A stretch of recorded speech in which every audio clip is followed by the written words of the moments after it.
धन से शारीरिक सुख की सारी चीजें खरीदी जा सकती है। ये बात कुछ हद तक सत्य भी है, परंतु माता पिता एक ऐसा अनमोल खजाना होता है जिसे धन से खरीदा नहीं जा सकता। सनातन धर्म में गाय को माता के समान माना जाता है और इसमें 33 करोड़ देवी देवता का वास माना जाता है। परंतु आजकल कुछ लोग अपने निजी स्वार्थ के लिए गौ माता को दर दर की ठोकर खाने के लिए छोड़ देते हैं। आप विचार कीजिए कि आप गौ माता को अपने घर से निकाल रहे हो, तो आप 33 करोड़ देवी देवता को भी अपने घर से बाहर निकाल रहे हो, जिसमें अन्न धन लक्ष्मी वैभव ऐश्वर्य रिद्धि सिद्धि सभी का वास होता है। हिंदू कहता है मेरा भगवान है, मुस्लिम कहता है मेरा अल्लाह है, सिख कहता है मेरा यीशु है, कोई कहता है मेरा साईं है और कोई कहता है मेरा भगवान है। भक्ति भाव से देखन जाओ तो सब एक ही है मेरे भाई। कोई व्यक्ति लगातार कर्म करता है, परिश्रम करता है, फिर भी असफल हो जाता है, तो वह सोचने लगता है, गलत रास्ते को अपना लेता है। परंतु जब आप बार बार असफल हो रहे हो तो आप समझ जाएं कि इस बार आपकी परीक्षा ले रहा है, और जब आप उसकी परीक्षा में सफल हो जाओगे और किसी सफलता की आवश्यकता नहीं होगी। धर्म का रास्ता कठिन होता है, इसमें कई प्रकार की बाधा भी आती है, कई प्रकार की कठिनाइयों का सामना भी करना पड़ता है। बहुत लोग आपके खिलाफ होंगे और आप उस धर्म के रास्ते पर अकेले रहेंगे। पर आप विचार कीजिए कि जब आप किसी कठिनाई और मुसीबतों से नहीं हारते हैं, लगातार कर्म और धर्म के रास्ते पर चलते हैं, तो ईश्वर भी कहीं ना कहीं आपके साथ साथ चलेगा। धर्म के रास्ते पर चलने वाले लोग परेशान जरूर हो सकते हैं, परंतु परास्त कभी नहीं होंगे। हर समय चिंता करते रहते हो, हर समय चिंता करने से कुछ नहीं होता। हर समय कर्म करो, चिंता करने वाले आपके इस पर है, परिश्रम करो, आप सोचो मत, चिंता मत करो। कठोर परिश्रम करने वाले व्यक्ति को सदैव भगवान साथ देता है और आपकी जरूरत से अधिक आपको देता है।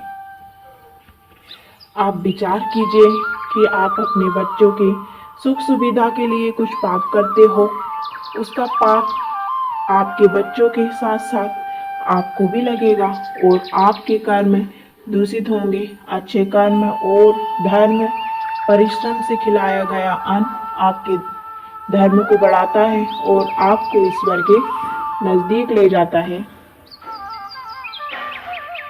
कोई लोग कहते हैं कि भगवान हमें नहीं दिखते, भगवान का अस्तित्व नहीं होता, परंतु यह बात कदाचित सत्य नहीं है। आपके दूषित कर्मों के कारण आपसे ईश्वर दूर चले गए हैं, वरना कोई भी माता पिता अपने बच्चों को छोड़कर नहीं जाते। सत्य और कर्म और परिश्रम करते रहो, आपके ईश्वर का एहसास आपको जरूर होगा।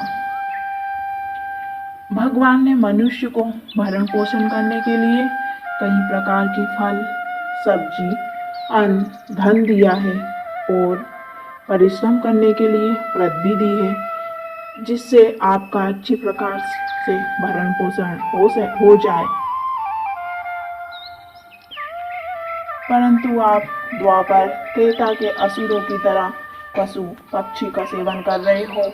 अब विचार कीजिए कि जब आपको एक छोटी सी चोट आ जाती है तो आप सारे घर को सर पर उठा लेते हो। तो आप विचार कीजिए कि उन छोटे छोटे पशु पक्षी को जब आप मार कर खा जा रहे हो, क्या आप उनको कष्ट नहीं होगा? आप उस देश के रहने वासी हो जिसमें दया भाव भक्ति पशु पक्षी के लिए यथा प्रेम है, जय श्री राधे श्याम।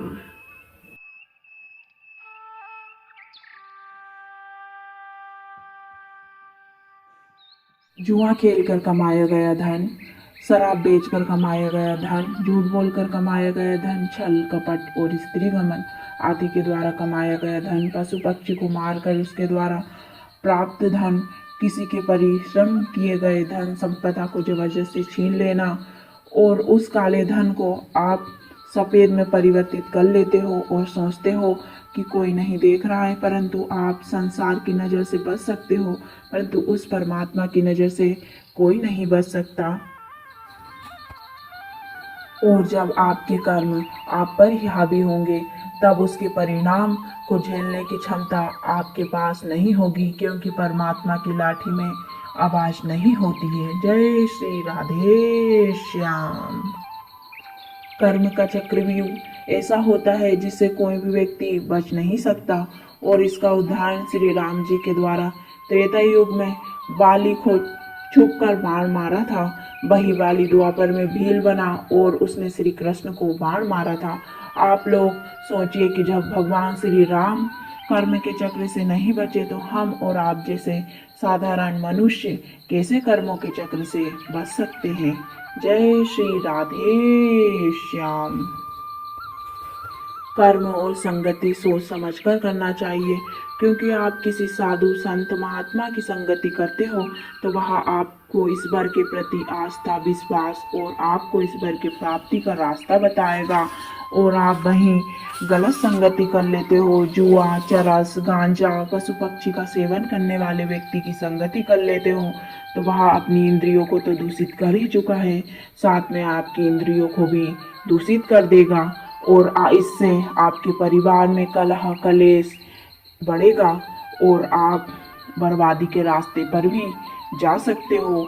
इसलिए ऐसी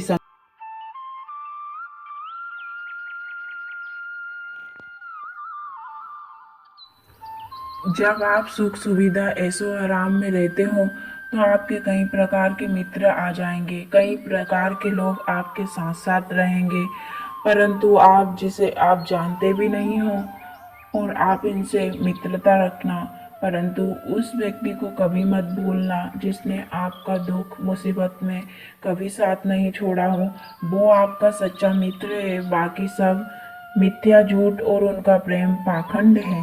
जय श्री राधे श्याम।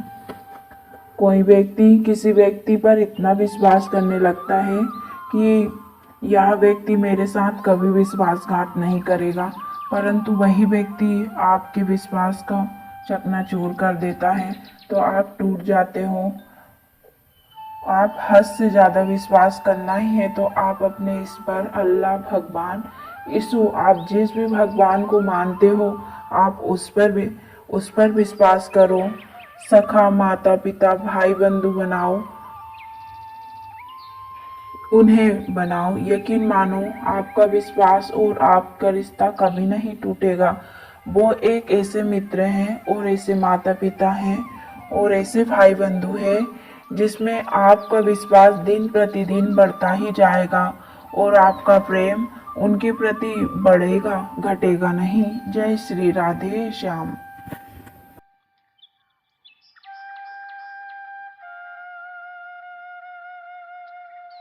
जहाँ पर अपने से बड़े बुजुर्गों का सम्मान होता है, जहाँ पर स्त्री का सम्मान होता है, जिस परिवार में वाणी में मधुरता होती है, अतिथि का आदर सम्मान होता है, जिस घर में पहली रोटी गाय माता की निकलती है और जहाँ गौ माता की पूजा की जाती है, जिस घर में कलह कलेश नहीं होता है, जिस घर में शांति होती है, जिस घर के परिवार के सदस्यों की वाणी अपने बड़े बुजुर्गों के लिए मधुर होती है, उस घर में माता लक्ष्मी का सदैव वास होता है।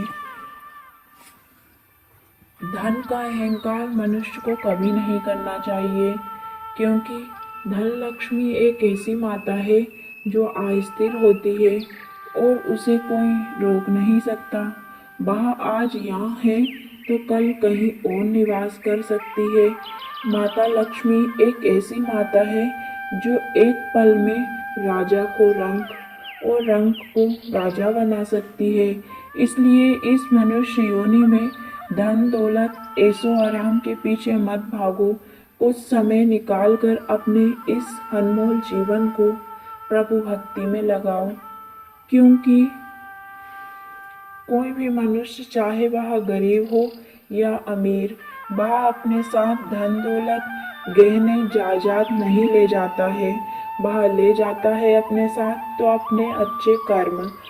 आपके ईश्वर के पास आपका यह लेखा जोखा नहीं लगेगा कि आपने कितना धन कमाया है, जबकि आपने अपने परिश्रम और ईमानदारी से कितना धन कमाया है और आपने इस धन को किस अच्छे कार्य के लिए उपयोग किया है, यह आपका लेखा जोखा लगेगा। आपके अच्छे कर्म आपके साथ साथ चलेंगे और आपको ईश्वर की प्राप्ति करवाएंगे। माता पिता अपनी पुत्री के लिए अच्छे घर और वर की प्राप्ति की कामना करते हैं। ईश्वर से कोई भी माता पिता यह नहीं चाहते कि उसको किसी अनजान घर में किसी प्रकार की दुख तकलीफ ना हो, यही विचार करते रहते हैं। और आप माता पिता अपनी पुत्री को किसी अनजान घर शादी कर पहुंचा देते हैं, तो आप यहाँ मत सोचना कि हमारे पास बहुत धन दौलत ऐसो आराम है, इसलिए उनके माता पिता और भाई बंधु ने उनकी पुत्री का विवाह कर दिया है। यह बिल्कुल असत्य और इसमें कोई सच्चाई नहीं है, बल्कि उनके माता पिता वर के माता पिता में अपनी छवि देखते हैं और उन्हें यह विश्वास होता है कि आप उनकी पुत्री को अपनी बहू नहीं अपनी बेटी के रूप में स्वीकार करेंगे। इसलिए आप कभी भी उनके विश्वास को मत तोड़ना और आप जैसे अपनी पुत्री को प्रेम करते हैं उसी प्रकार उसे भी रखना। देखना वह भी आपको अपने माता पिता के रूप में जरूर स्वीकार करेगी। जय श्री राधे श्याम।